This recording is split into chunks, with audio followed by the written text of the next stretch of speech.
পৃথিবীতে সবথেকে আপন হয়েছে গর্ভধারী মা।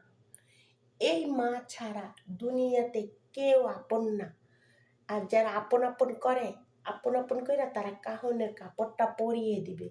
আপনি যদি সারা জীবন নাও খাইয়া থাকেন, উপাসও যদি থাকেন, আপনাকে কেউ জিজ্ঞেস করবে না যে তুই খাইছস বা কিচ্ছু। এই কথা আপনাকে কেউ জিজ্ঞেস করবে না।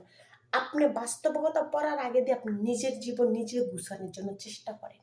কেন না? আপনি তো পরের কাছে যাওয়ার কোনো প্রয়োজন আমি মনে করি না। কেন যাবেন আপনি পরের হাত ধোয়াইতে বা পরের কাছে আপনি একবেলা খাবারের জন্য? আপনি না খেয়ে উপবাস থাকবেন, তারপরও আপনি পরের কাছে যাবেন না, মানে নিজের সমাজের কাছে যাবেন না, মানুষের কাছে গিয়ে হাত পাতবেন। ওই মানুষ আপনাকে ভালোবেসে কমপক্ষে বুকে জাগায় দিবে। কিছু যদি নাও খাইতে পারেন না, বুকটা জাগা দিয়ে আপনার ভাষাগুলো বুঝবে।